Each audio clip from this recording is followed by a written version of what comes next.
All right. Welcome back to the Big Roost Podcast. Today we have Joe Hoffman on with SMA Support. We're really excited for this conversation.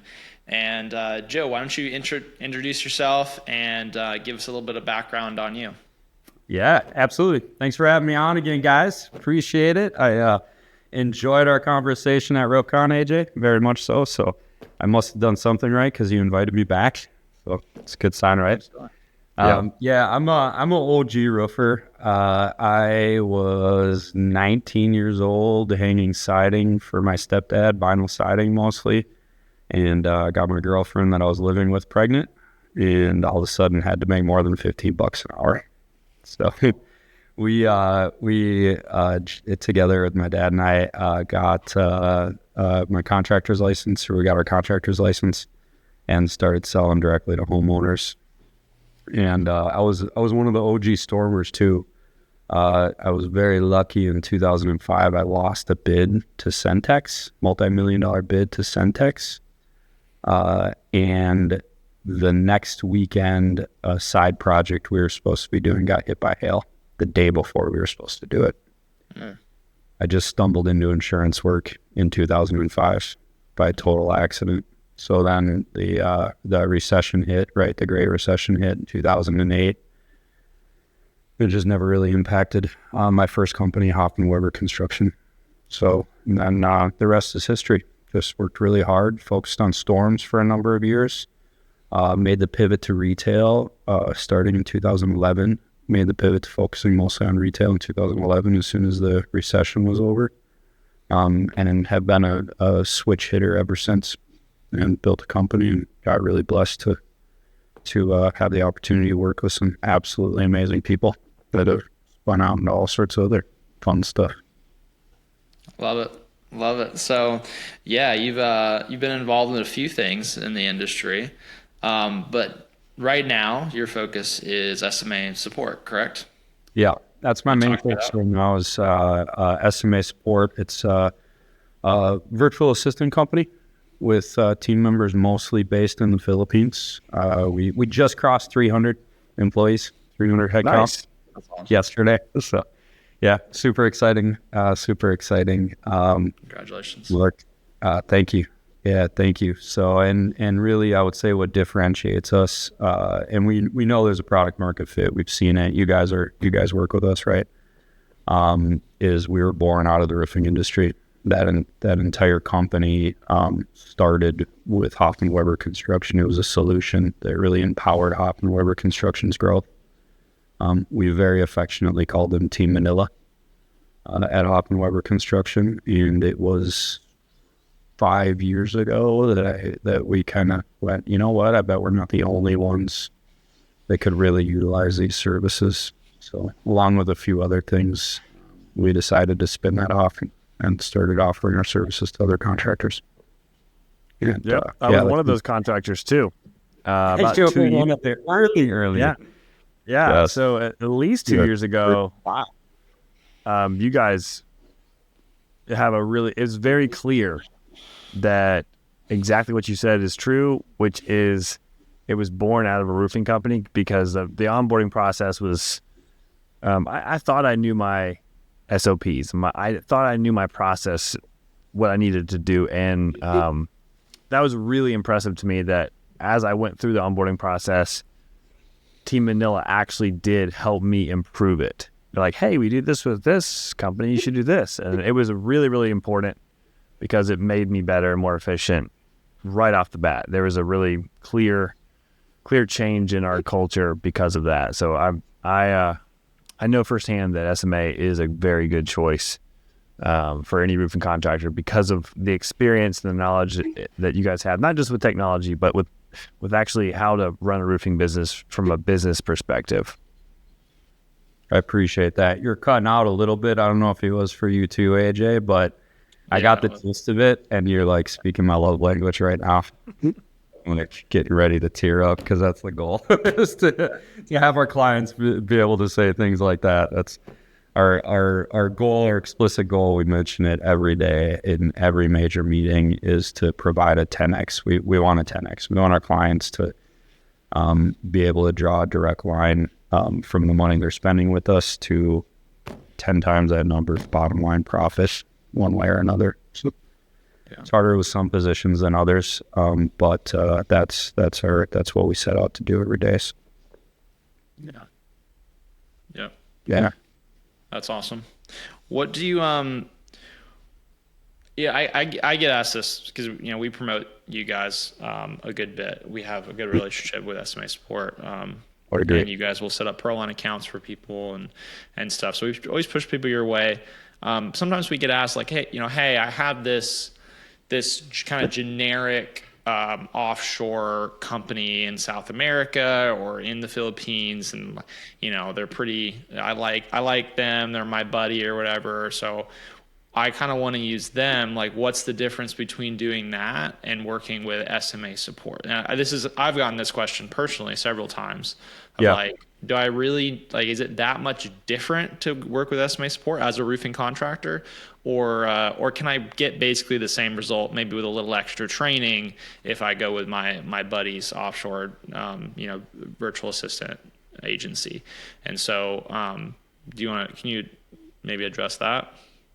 Yeah, absolutely. It's a question we get all the time, for sure. That you're not the only one hearing it. We hear it on a regular basis. I would say most calls, because we are more money, right? And we're not shy about that. The biggest difference is really in the management infrastructure that we have set up in place. So, as an example, we accept right now, currently, it's less than 2% of applicants that go through wind up getting placed. Those applicants then go through a 4 to 6 week after onboarding. They go through a 4 to 6 week training process specific to exterior remodeling contractors. So they're learning what J-channel is. They're learning what starter strip is. They're learning about the process for how a roof is built.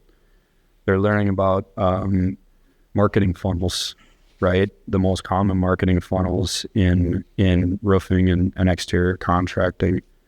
They're learning about conversion metrics. They're learning about tactics and conversion metrics and ways to outreach. They're learning about communication processes. They're learning all of these things for 4 to 6 weeks before we even say this person is ready to be placed with a client. And after they're placed with a client, we have an entire management structure, QC management structure, where that person has multiple layers above them to go to. And we have stateside client support, which I know you guys with ProLine know. I mean, I know you know the importance of it because you're absolute best in class at customer support. And I'm not blowing sunshine up your ass, you are. So we have stateside customer support so that our clients can call and say, hey, Jim, I'm having this issue with the team member. Could you help me resolve it, right? And they can navigate. All of that costs money, right? The irony is that we actually have a lower net profit margin by a pretty fair amount than your typical VA firm that just says, you need a body, here's a body. You train them, you manage them, you teach them all these things, you hold them accountable, you teach them your tech stack, you do all these things, here's a body. They have significantly higher profit margins than we do carrying the overhead and infrastructure that we have. In addition to that, a really big differentiator, the reason that we can get away with hiring only the top 2% of applicants is we pay significantly more. We recognized very early on the U.S. dollar equivalent to being able to afford the absolute best that in class that the Philippines has to offer. It's relatively small, right? We also deeply care about our people and have a servant leadership mentality. Across every organization that I have influence in has a servant leadership mentality. And so things like HMO and vacation time are very important to us. We want our people at SMA to work to live. We want them to have a robust personal life. We want them to be able to appreciate it. And God forbid tragedy strikes them, we want them to be taken care of, not bankrupt. And I could tell you some stories that I'm not gonna because it's public, but offline sometime I'll tell you some of the stories that have resulted from how we take care of our people. That costs money too. Yeah. That was very apparent for me. When you look at other options for virtual assistants in the Philippines, you're like, how can this be? I understand cost of living is much different. I understand the U.S. dollar has a lot different purchasing power. But at the end of the day, I wanted the actual individual that was on my team, the people that I was working with directly, I wanted them to have the best. And so that means money. That means more money. And I was happy to pay it because I knew that I knew you and I knew SMA's culture enough to know that they're going to get treated really well. Exactly what you just said. So I know I'm saying what you just said, but as a customer of SMA, it was really apparent to me. And from a practical perspective, like everything you said is exactly true.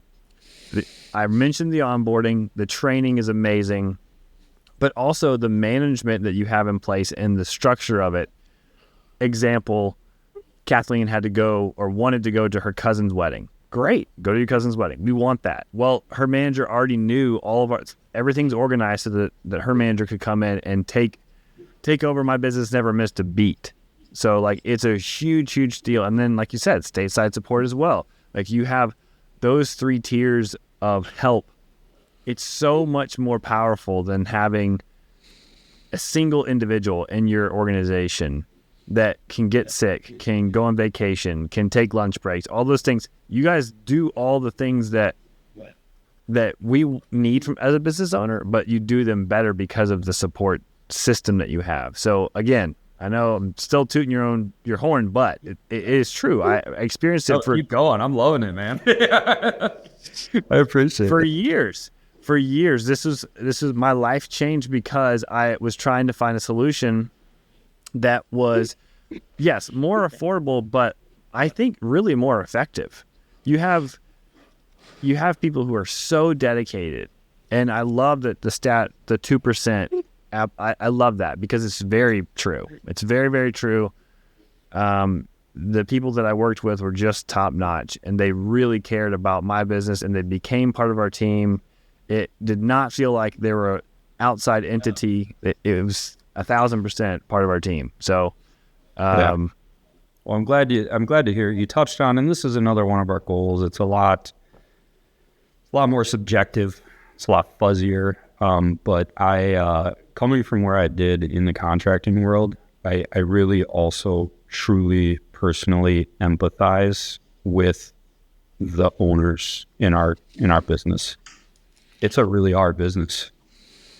You eat what you kill. There's no recurring revenue. You have to watch every penny every time. It's relatively low net profit margins.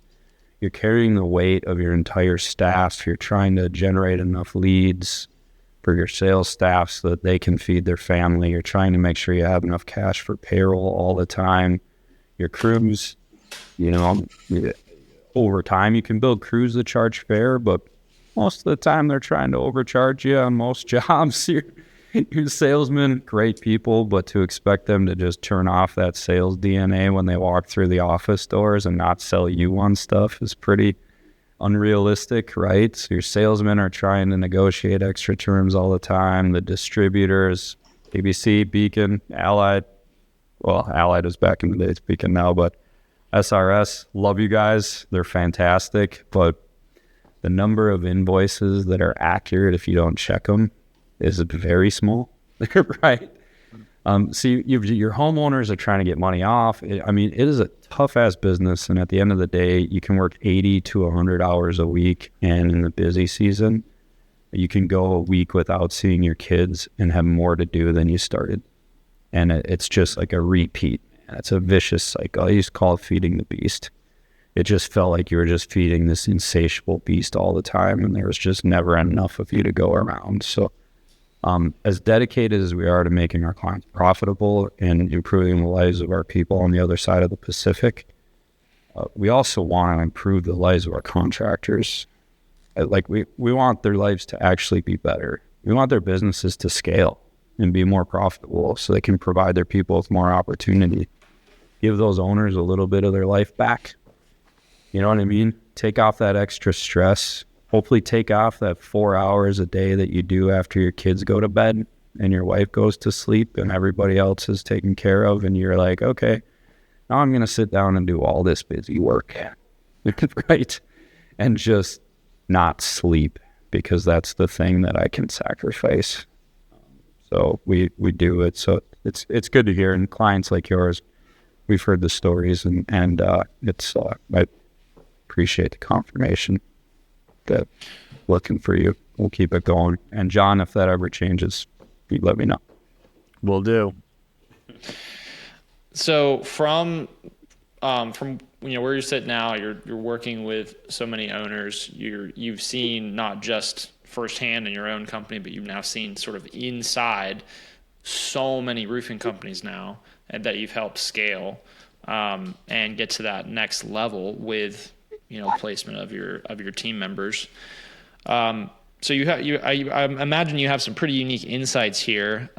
What is like the first thing usually when you're placing somebody into a roofing business? What's like the first thing that usually needs fixing? Is there one thing that sort of stands out that's like usually broken? Is it just different every time?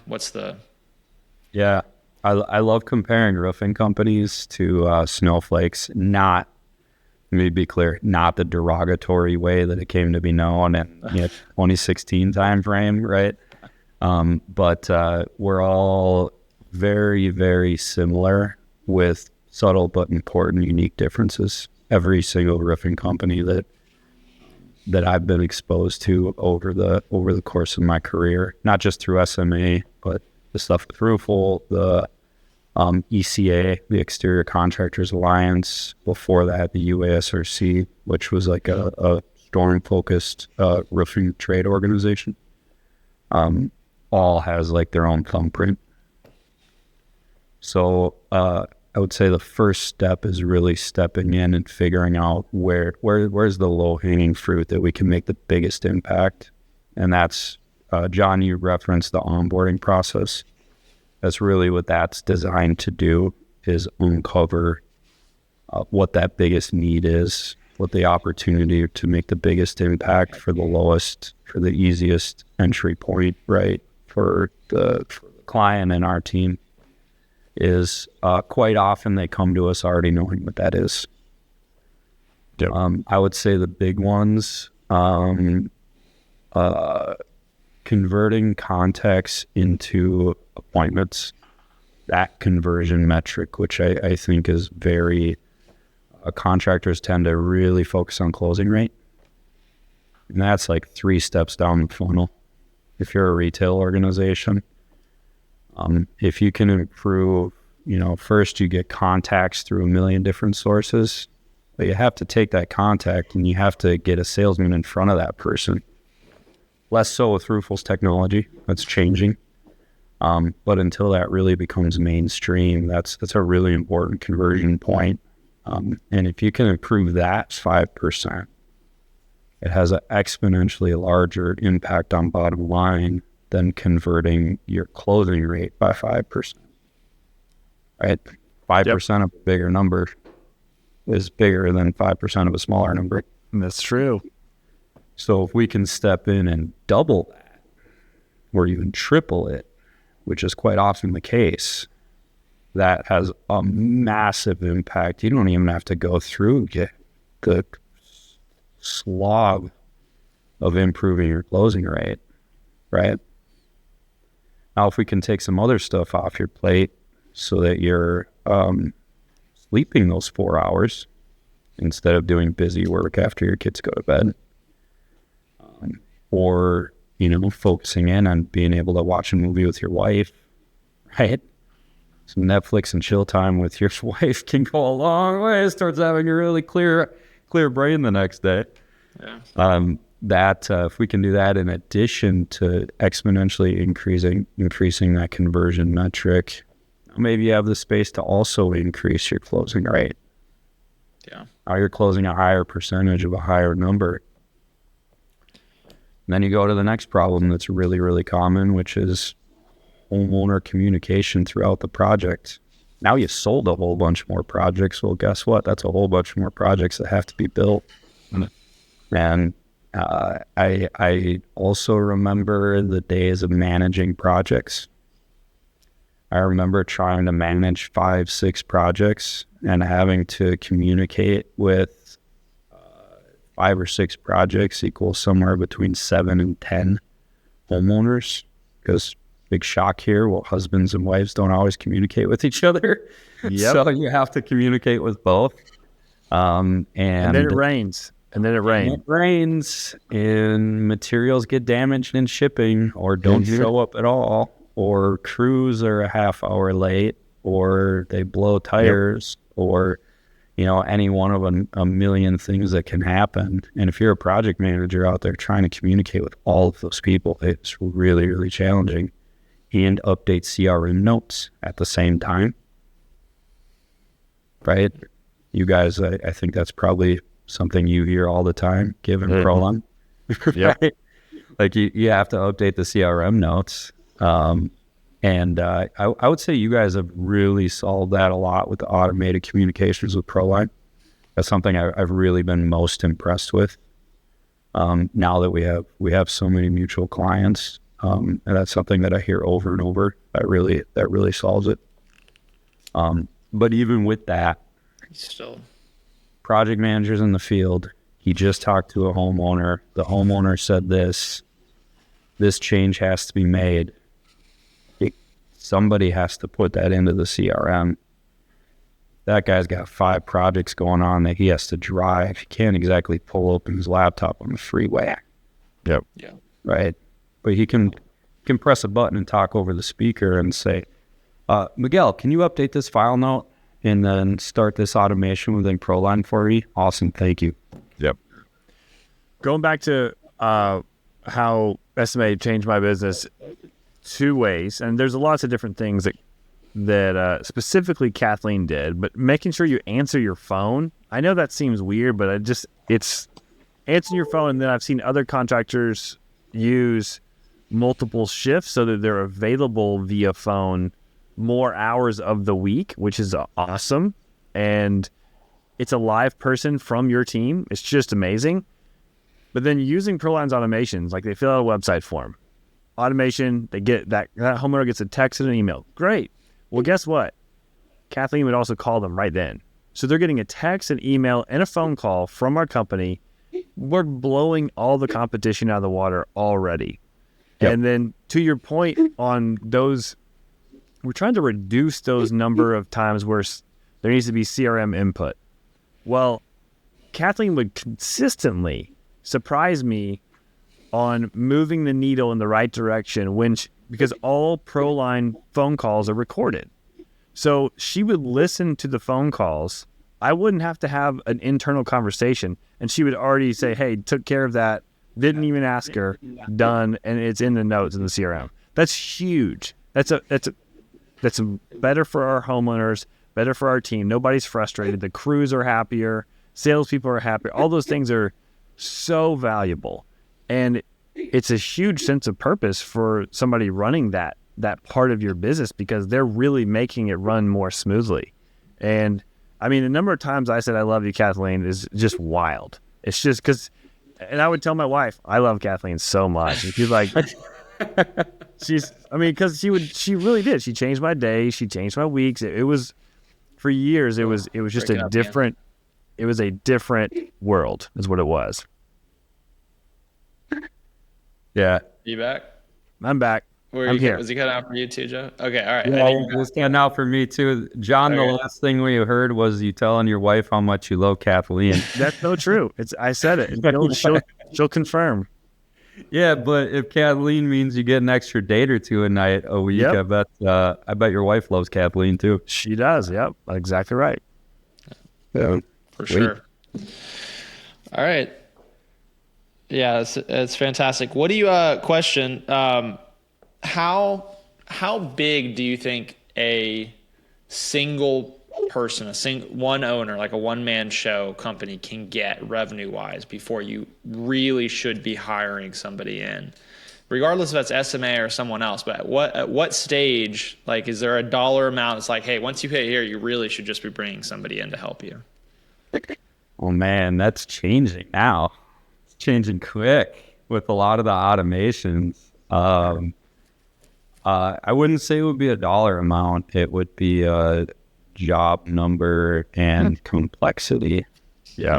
And I wouldn't say there's any specific metric on where that is, because depending on tech stack, now we get into the snowflake, right? We get into the unique differences. Are you banging out up and over roofs with force slopes on them? I probably do a lot with one person, but more subtle signs. When you're working more than is healthy, I'll say I wasted probably, I won't say wasted, it was valuable time, but I spent a decade of my life thinking that more hours meant more things done. If you've got an input of hours worked and an output of tasks accomplished, I spent a really long time thinking that it was healthy to work 100 to 120 hours a week. And what I didn't recognize was that there's a law of diminishing returns applies there too. That there's a certain number of hours that you work in a week where every hour you put in decreases the total output.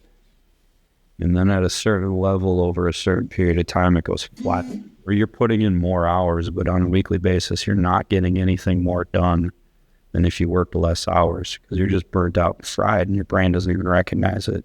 Yeah. And then you hit a certain point after a period of, it's different for everybody, days, weeks, months, years, where actually more hours equals less done. So you're just sitting in the office fried and getting less done. And you can head that off by when you can't get everything done in a given day, it's time to start delegating. When you end your day and you go, whoa, I have more on my to-do list than I started with. I just put in 8 or 10 or 12 or 14 hard, consistent hours, and I have more to do than I started with. Yeah. It is time to really delegate. In a perfect world, you're able to project out a little bit. Holy crap, I just sold 30 jobs this week, right? Guy I was talking to, a guy I'm working with through the ECA Trailblazer program, is sold 30 jobs this week. Bro, start delegating now, man. Your life is about to suck if you don't. So in a perfect world, you can look ahead and see that, because then you can head it off while you have the time to delegate it out proactively. Yeah. But if you find yourself in a position where you're not able to get everything done, start delegating. Yeah. Start building out teams. What do you have some tips for successful delegation? Because I that's often really hard. I think going from doing it all to delegating, that's a big jump. I feel like it's one of the biggest jumps a business will make is that delegation step.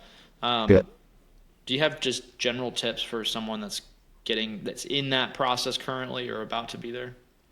Yeah, for sure. First thing, if delegating is hard for you, don't beat yourself up. That's a green flag, right? Like, you know what delegating is easy for? Delegating is easy for lazy ass people that don't care. If you don't care about the outcome, or you're just generally lazy as shit, then delegating is super easy.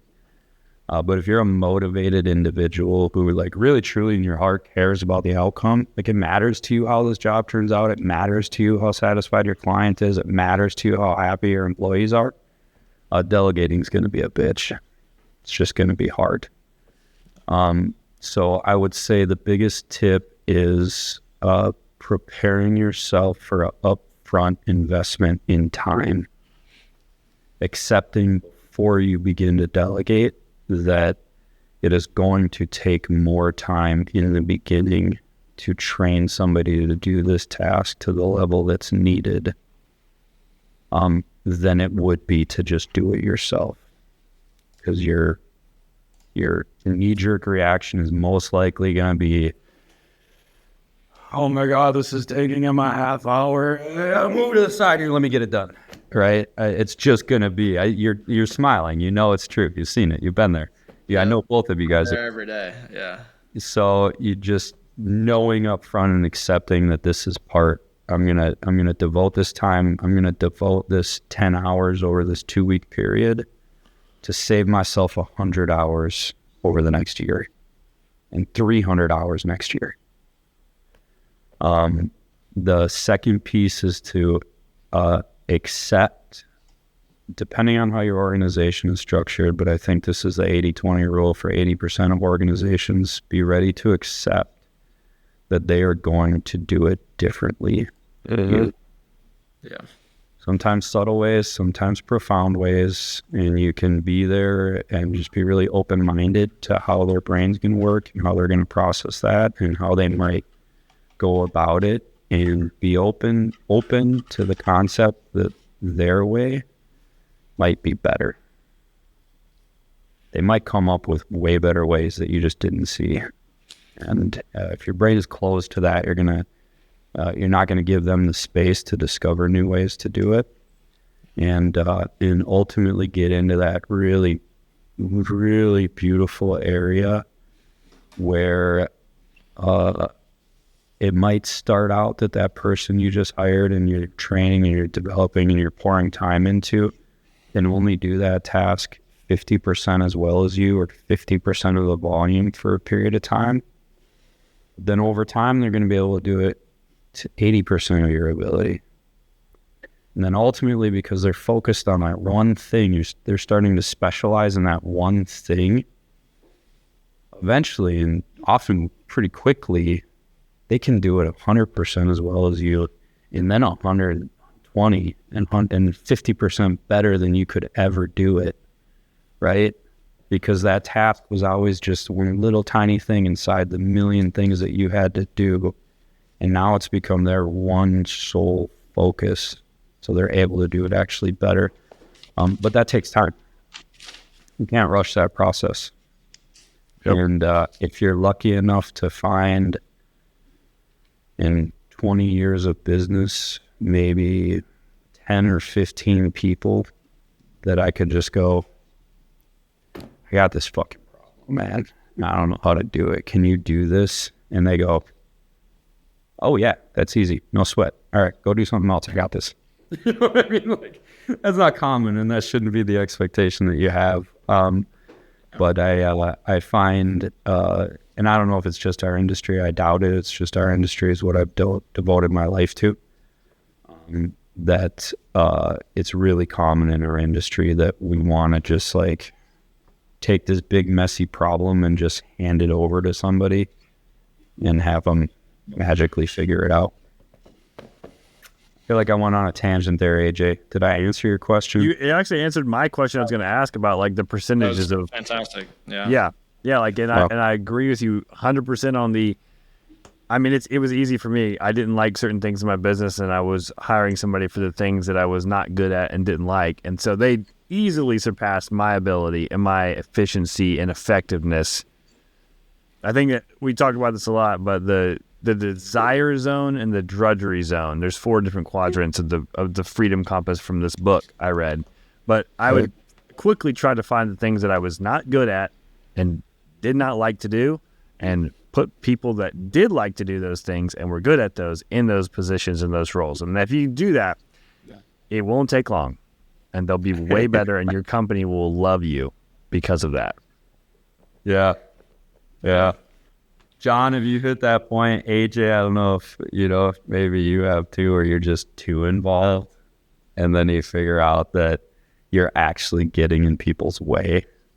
Oh, 100%. It's like, that's so hard.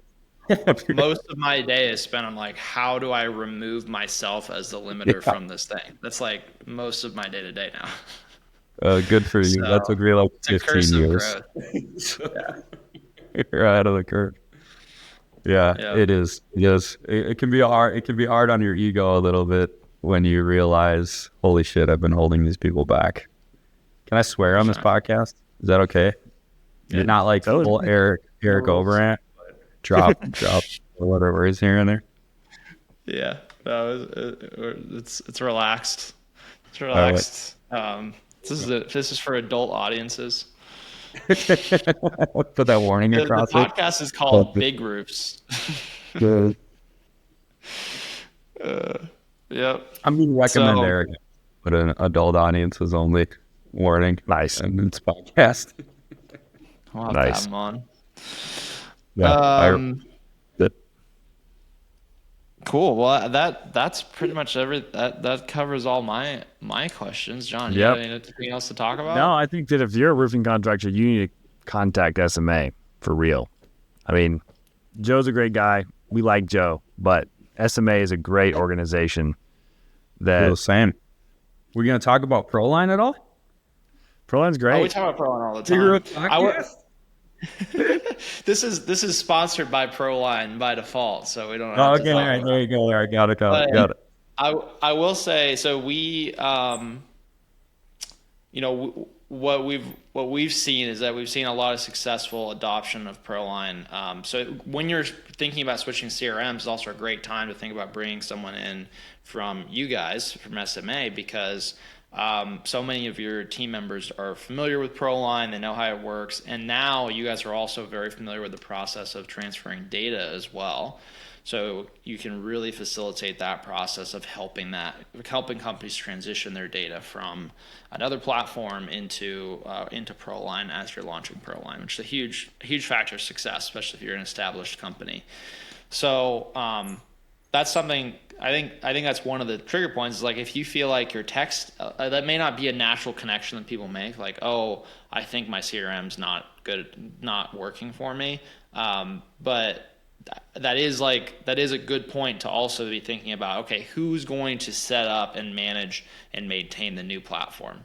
And so I think bringing those in at the same time, it seems like a lot because you're like, oh, we're going to change who's working in the business and what they're using. But I think it's overall less stressful doing that than just adding this new task of switching CRMs to your plate as an owner when you're already busy. Or even if you have team members, like putting that on the plate of your sales manager or putting that on your plate of your office manager, like whoever you have currently on the team, like, it's a big project moving CRMs, and so like it's an awesome thing to be able to bring somebody in for specifically to start to do that process, get everything set up, and then they're responsible for it long term in addition to their other roles in the business. Yeah, totally agree. I'm curious for you guys, how many contractors do you guys see that like just don't have a CRM that are coming in fresh? Not many. Not the majority, but in events, I am surprised. I went to Minneapolis a couple times this year, and everybody either has AccuLinks or nothing. in Minneapolis? Yeah, it's pretty wild. Yeah. Like 100% of people said AccuLinks at the last event I was there, or they said I don't have a CRM. Yeah, and it wasn't a large percentage. It was less than 10%, but that's what I see at least at the events that I go to. It's 5 to 10% don't have a CRM at all. Yeah, it is. I think it's 10%. 10% don't. It would be the percentage. The thing is, we don't typically, like, people coming in that are interested in ProLine typically are not that 10%. They're going to go to some of these other options that are super cheap, very basic, don't have a lot of automation capability. Our whole thing is that we're like filling in these holes in the automation and the communication. So it's almost like a prereq that you've been on another platform and you've seen the limitations and then come to us to fix those limitations. That's kind of how we usually are bringing in. So it's pretty uncommon. We do have some, but it's pretty uncommon. The ones that do come in are often like really concerned about pricing, and we end up often just losing them overpricing. They're like, oh, this is getting too expensive for us. And it's like, well, yeah, it's because you have no context. Like you have no, like they're like, oh, I can get this other CRM for really cheap. It's like, great, try it. Like we'll see you in a year, it's like, so, but the thing is we don't have that issue with people that are coming from one of these other CRMs already. And so they're like, oh yeah, I mean, it makes sense for me to pay a little more, or the same. We still actually, depending on like some companies, we will actually be a little bit less expensive, which is wild to me, but we are definitely on the upper end of the cost spectrum, but it's because we offer so much more automation and so much more capability to sell more jobs. That's our tagline: CRM that sells more jobs. For sure. Well, software companies have a lot of hidden costs that you don't think, right? Like before I had any exposure to that industry, it's like, wow, it's just copy paste. What the hell? Like you don't realize like some of the hidden costs behind data and servers and updating and fixing and bug fixing and all these the maintenance costs that so expensive. It's so expensive to run a really high performing software company. So yeah, it would make sense. Yeah, that's interesting. I wondered because I remember seeing a stat that was a shocking number, just like blew me away. It was like 13. I don't remember exactly. It was 7 or 13%. I think it was at Beacon of their orders still come in via fax. Like wild. It was a wild number that just blew me away. I'm like, what the hell? And then a whole nother slew of orders came in with the order written on something. Like, paper. Walked in with it written down and handed it.